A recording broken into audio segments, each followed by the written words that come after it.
नमस्कार भक्तांनो, श्री स्वामी समर्थ. आयुष्यात काही महिलांना प्रेमळ, जबाबदार आणि कुटुंब सांभाळणारा नवरा मिळतो, पण काहींच्या नशिबात येतो दारू पिणारा, भांडखोर आणि घर उद्ध्वस्त करणारा नवरा. असं का होतं? फक्त नशीब असतं का, की मागच्या जन्मातील कर्माचा परिणाम असतो? गरुड पुराणानुसार काही नाती ही फक्त सुख देण्यासाठी नसतात. काही नाती आपल्या आयुष्यात धडा शिकवण्यासाठी येतात. काही वेळा आपण ज्या दुःखातून जातो तेच आपल्याला मजबूत बनवत असतं. पण खरंच व्यसनी नवरा मिळणं म्हणजे मागच्या जन्माचं पाप आहे का, की यामागचे दुसरं काही गूढ सत्य दडलं आहे? आजच्या व्हिडिओमध्ये आपण गरुड पुराणानुसार या रहस्याचा संपूर्ण उलगडा करणार आहोत. त्यामुळे ह्या व्हिडिओमध्ये शेवटपर्यंत नक्की बघा, कारण ही माहिती प्रत्येक स्त्री आणि प्रत्येक कुटुंबासाठी खूप महत्त्वाची आहे. अनेक स्त्रियांच्या मनात एक प्रश्न वारंवार येतो. आयुष्यात चांगले संस्कार असतानाही काहींना व्यसनी, दारू पिणारा, रागीट किंवा जबाबदारी न पाळणारा नवरा का मिळतो? हे फक्त नशीब असतं का? मागच्या जन्माचे कर्म असतात? गरुड पुराणात याबद्दल काही सांगितलं आहे का? आज आपण या विषयावर सविस्तर माहिती जाणून घेणार आहोत. सर्वप्रथम एक गोष्ट म्हणजे समजून घ्या, गरुड पुराणात धर्मग्रंथ आणि अध्यात्म हे कोणत्याही दोष देण्यासाठी नाही, ते जीवन समजण्यासाठी, कर्माचे नियम समजण्यासाठी आणि योग्य मार्ग दाखवण्यासाठी आहेत.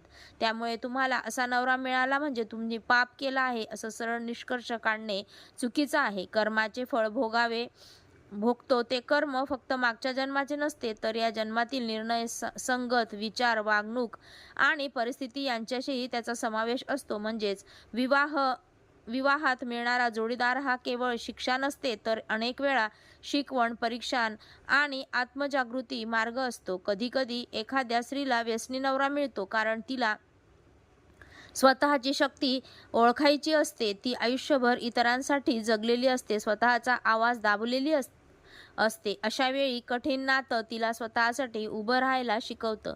हे कर्म फळापेक्षा जीवनातील धडा असू शकतो. गरुड पुराणात व्यसनाबद्दल सांगितलं आहे की दारू, जुगार, असत्य, हिंसा, लोभ, क्रोध आणि वासना हे मनुष्याला अधपतनाकडे नेतात. ते पुरुषत्व व्यसन राहतो तो स्वतःचेच नव्हे तर कुटुंबाचेही नुकसान करतो. म्हणजेच व्यसनी नवरा मिळाला तर पत्नीनेच पाप केले असे नाही. अनेक वेळा त्या पुरुषाचे स्वतःचे कर्म, त्याची निवड, त्याची संगत आणि संस्कार यामुळे तो त्या मार्गावर गेलेला असतो. पत्नी फक्त एका परिस्थितीत अडकलेली असू शकते. काही लोक म्हणतात मागच्या जन्मी पतीचा अपमान केला असेल म्हणून या जन्मी वाईट नवरा मिळाला, पण हे सरसकट सत्य नाही. धर्मग्रंथ कोणालाही घाबरवण्यासाठी नसतात. कर्म खूप सूक्ष्म असते. एका घटनेनुसार संपूर्ण आयुष्य ठरत नाही. गरुड पुराणानुसार काही कर्मांचे परिणाम नात्यांमागून येतात. जसे ज्याने इतरांच्या संसारात विघ्न आणले आहेत, इतरांच्या संसारात विघ्न असले तर स्वतःच्या संसारात क्लेश येऊ शकतो. ज्याने दुसऱ्यांच्या अश्रूंवर आनंद घेतला असेल तर दुःख घेतला असेल तर त्याचा विश्वासघात असू शकतो. त्याला नात्यांची फसवणूक भावी लागते. परंतु हे सर्व निश्चित नियम नसून कर्माच्या तत्वांचे उदाहरण आहे. कधीकधी व्यसनी नवरा मिळणे हे स्त्रीच्या चुकीपेक्षा समाजातील चुकीच्या निवडीमुळे होते. लग्न करताना फक्त पैसा, नोकरी, घर, बाह्यरूप, नातेवाईकांचा दबाव यावर निर्णय घेतला जातो. स्वभाव, सवयी, जबाबदारी, राग, व्यसन आहे का नाही हे तपासले जात नाही. मग नंतर अडचणी येतात. गरुड पुराणात आपल्याला सांगितले की निर्णय घेताना विवेक वापरा. अंधश्रद्धा, लोभ, दिखावा, घाई या कारणांनी घेतलेले निर्णय दुःख देतात. व्यसनी नवरा मिळाल्यावर स्त्रीने काय करावे? सर्वप्रथम स्वतःला दोष देणे थांबवावे. मी पापी आहे म्हणून असं झालं असे मानू नये. कारण दोषी तो आहे. तो व्यसन करतोय, त्रास देतोय, जबाबदारी टाळतोय. दुसरे म्हणजे शांतपणे परिस्थिती समजून घ्यावी. त्याला खरंच बदलायचं आहे का? तो उपचार घ्यायला तयार आहे का? तो घराची जबाबदारी मान्य करतोय का? तो हिंसक आहे का हे पाहणे आवश्यक आहे. हिंसक आहे का हे पाहणे.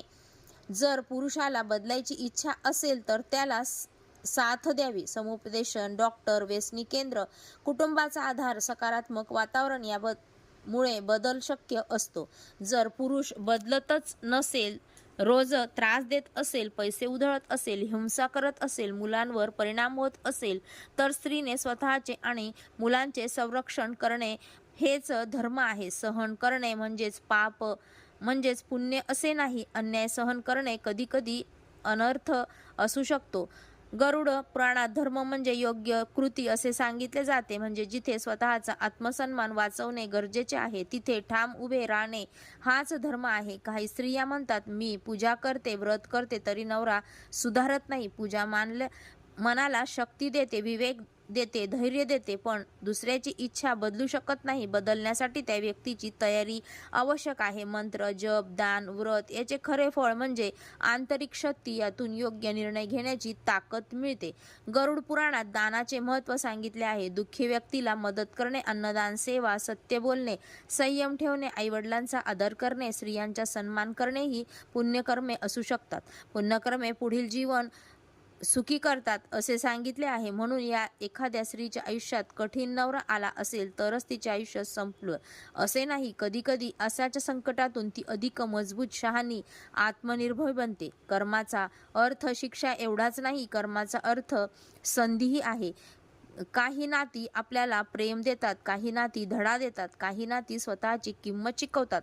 व्यसनी नवरा असलेली स्त्रीने रोज काय करावे? सकाळी मन शांत ठेवावे, घरातील आर्थिक स्थिती हातात घ्यावी, स्वतःचे पैसे ठेवावेत, मुलांचे शिक्षण सुरक्षित ठेवावे, विश्वासू लोकांशी संपर्क ठेवावा, गरज पडल्यास कायदेशीर सल्ला घ्यावा, शारीरिक हिंसा सहन करू नये. आध्यात्मिक उपाय कोणते? दररोज प्रार्थना करा, हनुमान चालीसा, दत्तनाम, रामरक्षा, गायत्री मंत्र जपा, घरात स्वच्छ ठेवा, रागाऐवजी शांततेत निर्णय घ्या, वाईट शब्द वापरू नका. हे उपाय नव्याला जादूने बदलणार नाहीत, पण तुम्हाला अस्थिरता देतील. गरुड पुराणात व्यसन करणारा पुरुषाचे परिणाम काय? घरातील धन नष्ट होणे, मानसन्मान कमी होणे, आरोग्य बिघडते, कुटुंब दूर होते, मन अशांत राहते, पुढील जन्मात दुःख फळ मिळते असेच वर्णन आहे. म्हणूनच व्यसन हे फक्त सवय नाही, ते आत्ममानाचा मार्ग आहे. स्त्रीने स्वतःला विचारावे, मी त्याला वाचवू शकते का? तो स्वतःला वाचवू इच्छितो का? मी मुलांसाठी सुरक्षित वातावरण देऊ शकते का? मी किती सहन करणार? माझा आत्मसन्मान कुठे आहे? हे प्रश्न विचारणे पाप नाही, हे जागृती आहे. कधी कधी लोक समाजात म्हणतात, नवरा आहे तर सहन कर, पण धर्मग्रंथ कुठेही अन्याय सहन करत म्हणत नाही. ते सत्य, न्याय, करुणा आणि मर्यादा शिकवतात. जर नवरा व्यसनी सोडून खरंच बदलला तर त्याला संधी द्या, पण वारंवार खोटं बोलत असेल, हिंसा करत असेल, फसवत असेल तर अंतर ठेवणे योग्य ठरू शकते. काही जणी विचारतात, दुसरे लग्न केल्यावर चांगला जोडीदार मिळतो का? उत्तर आहे, प्रथम स्वतः बरे व्हा, स्वतःचा आत्मविश्वास परत मिळवा, मग विवेकाने निर्णय घ्या. घाई करू नका. गरुड पुराणातील मोठा संदेश असा आहे की प्रत्येक आत्मा स्वतःच्या कर्माने उन्नती किंवा अधःपतन करतो. दुसऱ्याच्या पापाला भार कायम तुमच्यावर राहत नाही.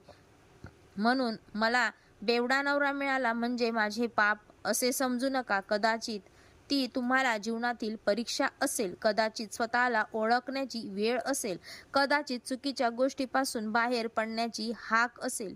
तुमचे भविष्य अजूनही तुमच्याच हातात आहे.